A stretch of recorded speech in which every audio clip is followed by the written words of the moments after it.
Баршаға сәлем, қалдарың қалай? Достар, мен бүгін сіздерге кеше алдыңғы видеода слоеный тесто, яғни қатпарлы қамырдың рецептімен бөлістім ғой.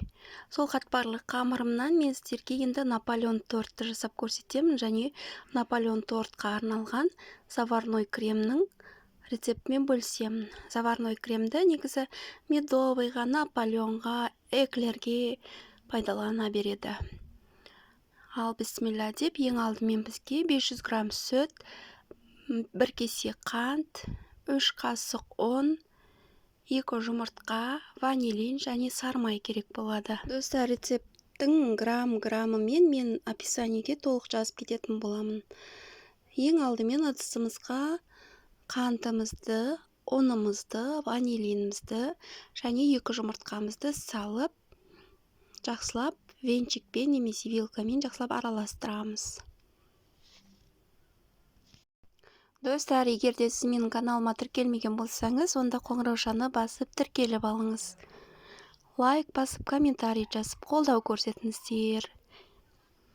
Содан соң жұмыртқамызды салып жақсылап араластырғаннан кейін сүтімізді, 500 грамм сүтімізді бөліп, аз-аздан қойып, араластырып, ешқандай түйіршік қалдырмай жақсылап араластыруымыз керек. Осылай сүтімізді тағы да аз-аздан құйып, осылай араластыра отырамыз.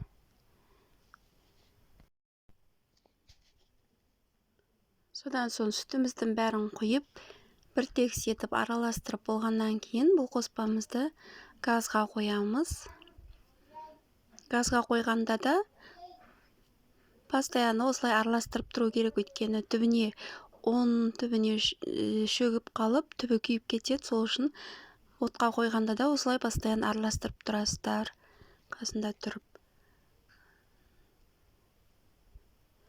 Газға қойған кезде басында жаймен сұйық болып, одан кейін жаймен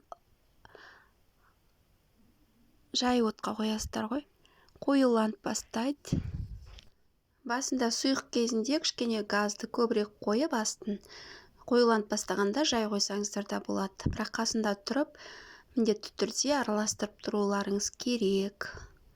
Осылай қоюланып бастағаннан кейін астын отын өшіріп, комнатный температурада жұмсақ болып тұрған сармайымызды салып, тағы да жақсылап араластырамыз. Болды, креміміз дайын. Енді бетін жауып, жаймен суығанша қойып қоямыз.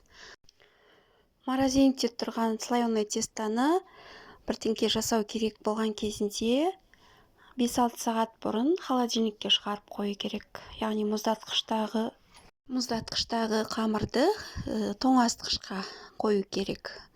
Оны бірден жылы жерге шығаруға болмайды. Холодильникте жұмсарту керек, ерту керек. Содан соң оны осындай кішкентай бөлшектерге бөліп, осылай жұп-жұқа етіп жаямыз. Қызып тұрған печкамызға 180 градуста 8 минут, 7 минутта корждарды пісіреміз. Осындай кесінділерінде пісіреміз. Өйткені кесінділері торттың бетіне сосын сәндеуге керек болады. Міне осындай болып піседі. Барлық корждарымызды пісіріп аламыз. Дайын болған корждарымызды енді кремімізді жағып, тортымызды жинаймыз. Достар, міндетті түрде осы слоеный тестоның рецептімен осындай Наполеон тортын жасап көріңіздер. Өте дәмді, өте керемет болып шығады. Міндетті түрде жасап көріңіздер. Содан соң корждардан қалған кесінділерді қолмен осылай майдалап, ұнтақ жасап аламыз.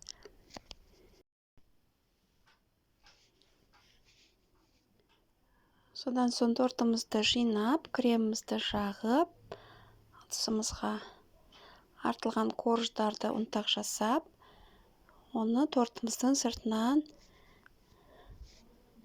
ұнтақтарды тортымыздың бетіне және жан жағына тортымыздың жабыстырып шығамыз, ұнтақтарды сеуіп шығамыз.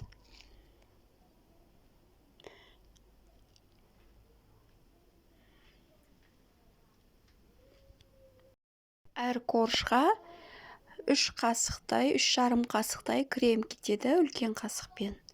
Солай салып отырып, осылай жағып, тортты жинаймыз.